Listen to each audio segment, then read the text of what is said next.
Assalamualaikum warahmatullahi wabarakatuh. Salam sejahtera, Om Swastiastu, Namo Buddhaya, salam kebajikan. Yang terhormat, Ibu dosen Dr. Diana Ria Winanti, Napitupulu Sarjana Hukum, Magister Hukum, Magister Kenotariatan, Magister Sains. Perkenalkan Ibu, nama saya Sharon PT Esron Panggabean dengan nomor induk mahasiswa 22400 533. Hari ini saya akan mempresentasikan tugas sebagai ujian tengah semester. Saya mempresentasikan dari materi bab 2 dengan bahan buku ajar, hukum perbankan dan jaminan, penulis Ibu Dr. Diana Ria Winanti, Napitupulu, SH, MH, MKN, MSc. Bab 2 yang saya akan bahas yang pertama adalah dasar hukum dari bank konvensional dan bank syariah. Yang kedua ada pendirian, merger, akuisisi, konsolidasi, integrasi bank. Yang ketiga ada likuidasi dan pembubaran bank. Yang keempat, ada pembinaan dan pengawasan bank. Serta yang kelima, terakhir adalah kesimpulan. Mari kita cek terlebih dahulu dalam perbankan. Undang-Undang Nomor 10 Tahun 1998 tentang perubahan atas Undang-Undang Nomor 7 Tahun 1992 tentang perbankan dijelaskan bahwa sebagai badan usaha, bank menghimpun dana masyarakat dalam bentuk simpanan dan kemudian menyalurkannya kepada masyarakat dalam bentuk kredit atau bentuk-bentuk lainnya dan berguna untuk meningkatkan taraf hidup masyarakat. Peran lembaga perbankan yang demikian strategis merupakan dasar untuk tercapainya tujuan pembangunan nasional, sehingga terhadap lembaga perbankan perlu senantiasa melakukan pembinaan dan juga pengawasan yang efektif.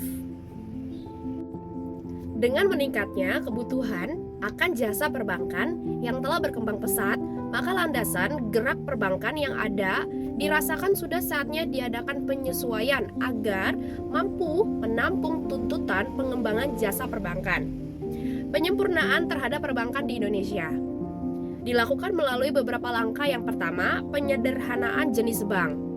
Yang kedua, persyaratan pokok untuk mendirikan suatu bank diatur lebih rinci, sehingga ketentuan pelaksanaan yang berkaitan dengan kegiatan perbankan lebih jelas dan terarah. Yang ketiga, peningkatan perlindungan dana masyarakat yang dipercayakan pada lembaga perbankan melalui penerapan prinsip kehati-hatian, asas kehati-hatian, dan pemenuhan ketentuan persyaratan kesehatan bank. Yang keempat, peningkatan profesionalisme para pelaku perbankan.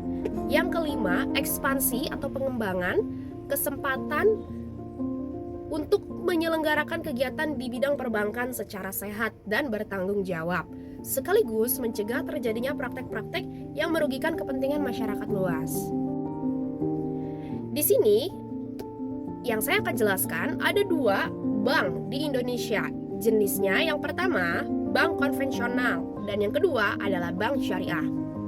Pasal 1 angka 3 Undang-Undang Nomor 7 Tahun 1992 tentang perbankan sebagaimana telah diubah dengan Undang-Undang Nomor 10 Tahun 1998 dijelaskan bahwa bank umum adalah bank yang melaksanakan kegiatan usaha secara konvensional dan atau berdasarkan prinsip syariah yang dalam kegiatannya memberikan jalan dalam lalu lintas pembayaran. Menurut OJK atau Otoritas Jasa Keuangan, bank konvensional merupakan bank yang menjalankan kegiatan usahanya secara konvensional. Bank konvensional merupakan bank yang melakukan kegiatan usaha secara konvensional dalam kegiatannya memberikan jasa dalam lalu lintas pembayaran.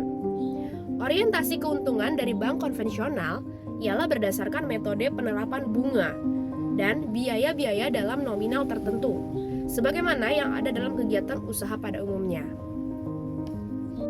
Pada bank konvensional, bunga yang diberikan kepada nasabah sebagai imbalan karena sudah menyimpan uangnya. Bunga juga dibebankan kepada nasabah yang meminjam atau menggunakan dana dari bank. Persentase besaran bunga biasanya diketahui pada saat nasabah akan menyimpan uang atau meminjam uang ke bank. Sehingga besar kecilnya bunga tidak dapat dijadikan patokan atas kinerja suatu bank konvensional. Dan hubungan nasabah pada bank konvensional adalah tentang kreditur dan debitur. Selain bank konvensional, terdapat juga bank syariah, yang secara fungsi, bank syariah memiliki peran yang sama dengan bank konvensional, yaitu menghimpun dan menyalurkan dana masyarakat. Namun, satu hal yang membedakan ialah terhadap prinsip syariah Islam, demokrasi ekonomi, dan prinsip kehati-hatian yang menjadi pedoman untuk sistem operasi dari bank syariah itu sendiri. Di luar tugas utama sebagai lembaga yang bertanggung jawab atas penghimpunan dan penyaluran dana masyarakat, bank syariah juga memiliki tujuan guna menunjang pelaksanaan pembangunan nasional untuk mendukung peningkatan keadilan, kebersamaan, pemerataan, kesejahteraan di kalangan masyarakat. Berdasarkan Undang-Undang Nomor 21 Tahun 2008 tentang Perbankan Syariah, bank syariah merupakan bank yang menjalankan kegiatan usaha berdasarkan prinsip syariah atau prinsip hukum Islam. Prinsip syariah Islam dimaksud dalam mencakup prinsip keadilan, yaitu prinsip keseimbangan, kemaslahatan, universalisme, dan tidak mengandung gharar, masyir, riba, zalim, dan objek yang haram, sebagaimana diatur dalam Fatwa Majelis Ulama Indonesia atau MUI.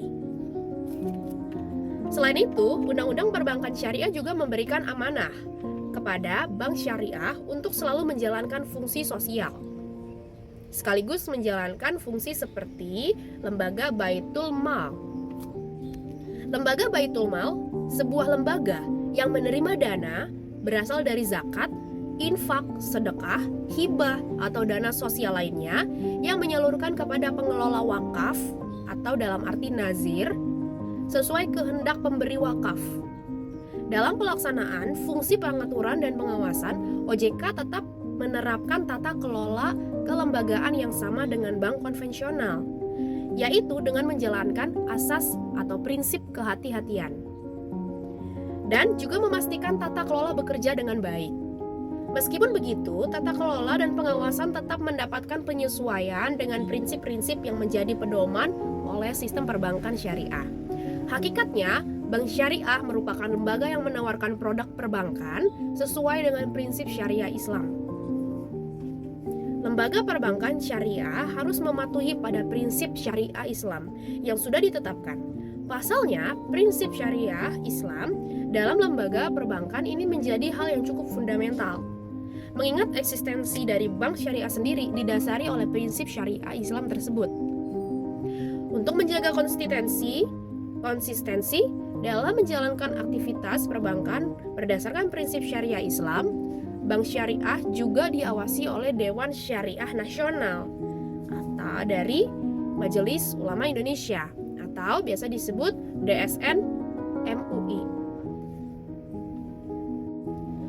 Perihal pengawasan tersebut dijelaskan melalui Undang-Undang Nomor 21 Tahun 2008 tentang Perbankan Syariah. Perlu kita ketahui bahwa jaminan dalam hukum perbankan dari yang pertama jenis bank konvensional timbul karena utang piutang.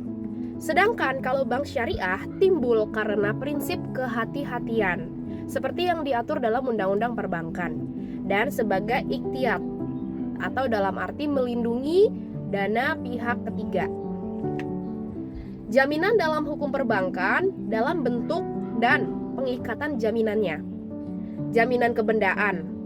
Dalam bank konvensional ada hak tanggungan untuk tanah atau bangunan, fidusia untuk benda bergerak, jaminan perorangan atau personal guarantee. Bank konvensional jaminan adalah agunan fisik yang berfungsi sebagai pelunasan jika terjadi wan prestasi atas utang pokok plus bunga. Sedangkan bank syariah dalam bentuk dan pengikatan jaminannya adalah jaminan atau agunan diikat untuk menjamin pelaksanaan kewajiban nasabah dalam akad, misalnya membayar cicilan murabahah atau mengelola modal mudharabah dengan benar. Eksekusi jaminan yaitu misalnya lelang hak tanggungan atau hak fidusia. Pada kedua jenis bank tunduk hukum jaminan nasional atau Undang-Undang Hak Tanggungan dan Undang-Undang Fidusia. Kita masuk ke dalam yang kedua, yaitu pendirian, merger, akuisisi, konsolidasi, dan integrasi bank. Nah, pendirian sebuah bank di Indonesia mengacu pada persyaratan dan mekanisme yang terdiri atas berdasarkan pasal 11 Peraturan Otoritas Jasa Keuangan nomor 12 garing POJK titik 03 garing 2021 tentang Bank Umum dalam Lembaran Negara Republik Indonesia tahun 2021 nomor 163 tambahan Lembaran Negara Republik Indonesia nomor 6700. Pendirian sebuah bank di Indonesia yang pertama modal disetor, kepemilikan, dan perizinan. Setelah suatu bank didirikan, dalam proses perjalanannya tentu memiliki strategi bisnis bank yang perlu dilakukan. Yang pertama salah satunya adalah merger. Merger bank merupakan salah satu strategi kebijakan yang diambil guna penyelamatan atau ekspansi pasar, pengembangan ya, yang lebih spesifik. Salah satu alasan dilakukannya merger juga ialah untuk penguatan struktur permodalan.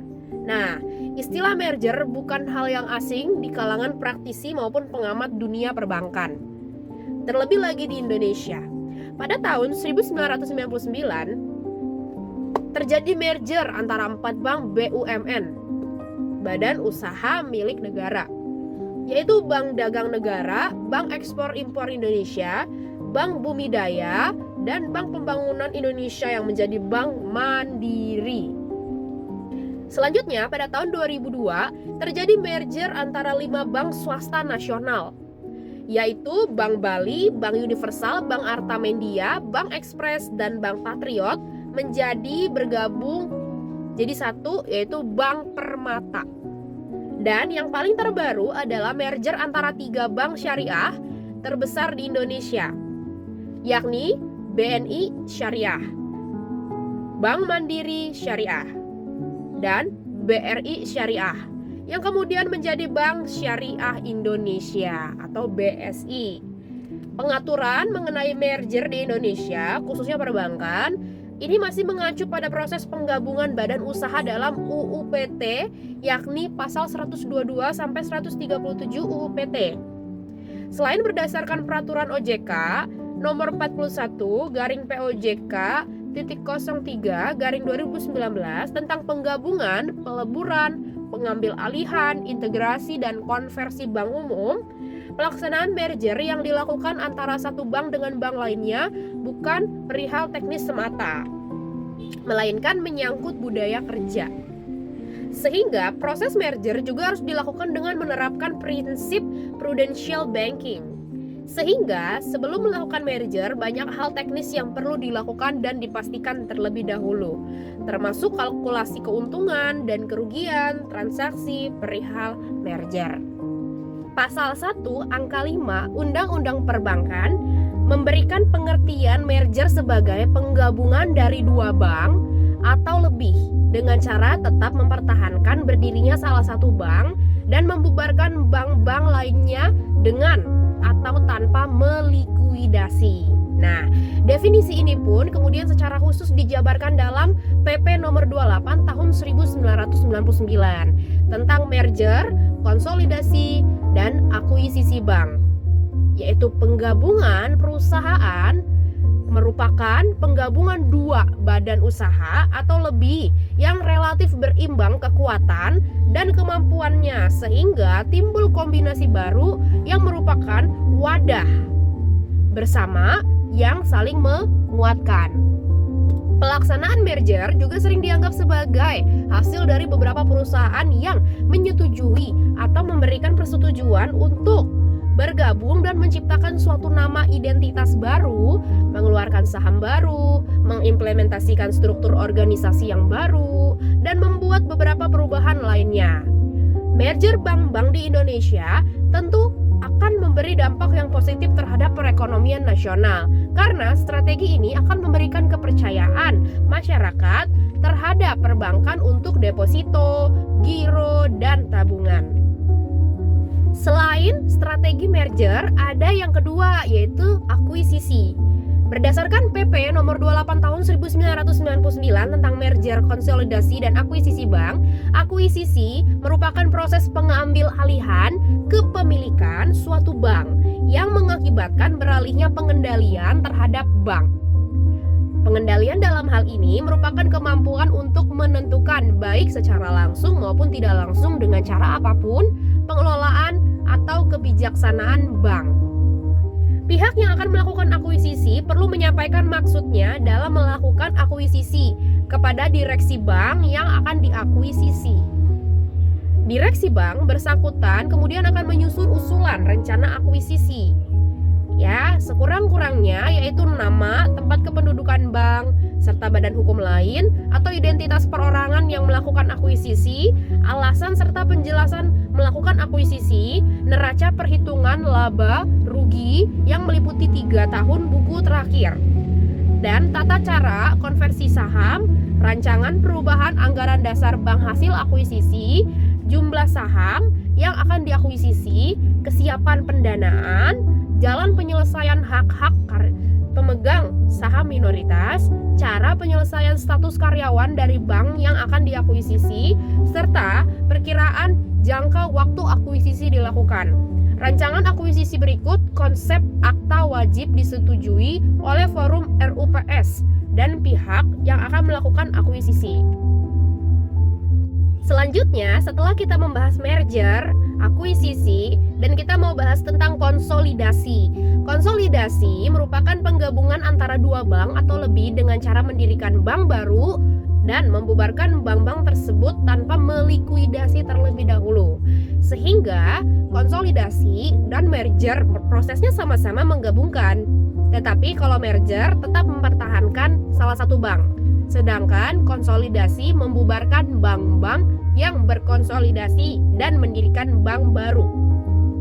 Merger, konsolidasi, dan akuisisi dapat dilakukan atas 3. Yang pertama, inisiatif bank bersangkutan. Yang kedua, permintaan otoritas jasa keuangan. Yang ketiga, inisiatif badan khusus yang bersifat sementara perihal penyihatan perbankan. Kita masuk yang terakhir yaitu integrasi bank. Integrasi bank merupakan suatu perbuatan hukum yang dilakukan oleh kantor cabang bank luar negeri dan bank dengan jalan mengalihkan aset dan atau liabilitas KCBLN secara hukum kepada bank. Dan selanjutnya dilakukan pencabutan izin usaha KCBLN. Tindakan integrasi dapat dilakukan atas inisiatif bank bersangkutan atau melalui tindakan pengawasan yang dilakukan oleh otoritas jasa keuangan. Bank yang nantinya akan melakukan merger, konsolidasi, akuisisi maupun integrasi wajib membuat pernyataan kepada OJK dan RUPS bahwa proses tersebut dilakukan dengan memperhatikan kepentingan bank, masyarakat, persaingan sehat dalam melakukan usaha, dan jaminan tetap terpenuhinya hak pemegang saham dan karyawan sesuai ketentuan peraturan perundang-undangan. Nah, faktor penyebab terjadinya likuidasi dan pembubaran bank yaitu ada 4. Yang pertama, jumlah utang perusahaan yang berada dalam posisi extreme leverage, yang artinya utang perusahaan sudah dalam kategori yang membahayakan perusahaan itu sendiri. Kedua, perusahaan telah melakukan kebijakan strategi yang salah sehingga memberi pengaruh pada kerugian yang bersifat jangka pendek dan jangka panjang. Yang ketiga, jumlah utang dan berbagai tagihan yang datang di saat jatuh tempo sudah begitu besar. Baik utang di perbankan, leasing, mitra bisnis, utang dagang, termasuk utang dalam bentuk bunga obligasi yang sudah jatuh tempo yang harus secepatnya dibayar, dan berbagai bentuk tagihan lainnya. Yang keempat, terakhir, perusahaan sering melakukan kebijakan gali lubang, tutup lubang pada kewajiban jangka pendek mereka. Kita masuk dalam pembinaan dan pengawasan bank. Undang-Undang Nomor 21 Tahun 2011 tentang Otoritas Jasa Keuangan, Undang-Undang OJK. Pasal 6 huruf A menetapkan tugas utama OJK adalah melakukan pengaturan dan pengawasan terhadap kegiatan jasa keuangan di sektor perbankan. Dalam pasal 55 ayat 2 menegaskan bahwa fungsi, tugas, dan wewenang pengaturan dan pengawasan kegiatan jasa keuangan di sektor perbankan beralih dari Bank Indonesia ke OJK. Undang-Undang Nomor 10 Tahun 1998 tentang perubahan atas Undang-Undang Nomor 7 Tahun 1992 tentang perbankan, Bab 5 tentang pembinaan dan pengawasan. Jadi dalam hal ini, Bank Indonesia, OJK, melakukan pembinaan dan pengawasan adalah hal yang wajib. Kita masuk dalam lingkup pengawasan OJK, dalam hal ini mikroprudensial. Wewenang OJK meliputi, namun tidak terbatas pada pengaturan dan pengawasan mengenai, yaitu perizinan, dalam artian pendirian bank, pembukaan kantor, anggaran dasar, kepemilikan, kepengurusan merger, konsolidasi, akuisisi, dan pencabutan izin usaha. Dan kesehatan bank dalam artian rentabilitas, likuiditas, kualitas aset, solvabilitas, rasio kecukupan modal minimal, batas maksimum pemberian kredit. Lalu, sistem informasi debitur, manajemen risiko, dan tata kelola bank. Bank Indonesia sebagai bank sentral memiliki tugas pengaturan dan pengawasan yang bersifat makroprudensial.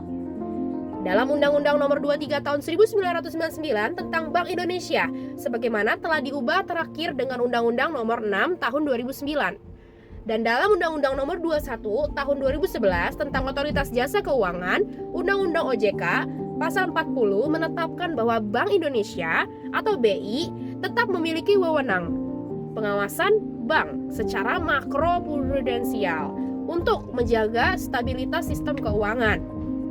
Jadi, untuk OJK mikroprudensial, sedangkan Bank Indonesia makroprudensial. Lingkup pengawasan BI yaitu fokus pada stabilitas sistem keuangan secara keseluruhan yang meliputi mengatur suku bunga acuan, menerapkan kebijakan makroprudensial untuk mencegah resiko sistemik. Yang ketiga, mengawasi sistem pembayaran. Dasar kewajiban OJK dan Bank Indonesia berkoordinasi dalam menjalankan tugasnya untuk menjaga stabilitas sistem keuangan. Pasal 39 Undang-Undang Otoritas Jasa Keuangan mengamanatkan OJK untuk berkoordinasi dengan Bank Indonesia dalam membuat peraturan pengawasan di bidang perbankan.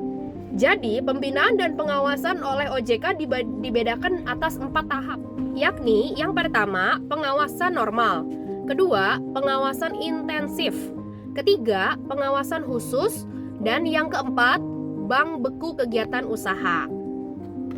Walaupun kewenangan pembinaan dan pengawasan bank sudah tidak lagi menjadi tanggung jawab Bank Indonesia, namun sebagai pelaksana kebijakan moneter dan makroprudensial, maka Bank Indonesia pun masih bisa mengambil bagian dalam pengawasan yang seperti tadi saya telah jelaskan dalam Undang-Undang Nomor 21 Tahun 2011 tentang Otoritas Jasa Keuangan.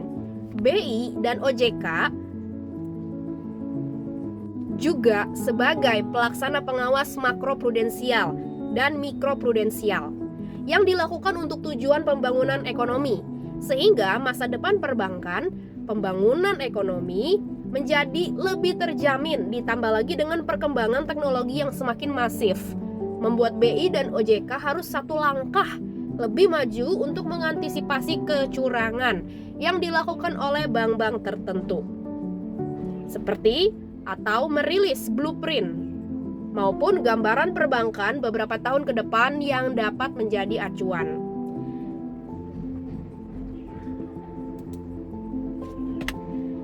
Kesimpulannya dari presentasi saya hari ini, bank konvensional berbasis hukum positif dan sistem bunga menciptakan hubungan kreditur-debitur.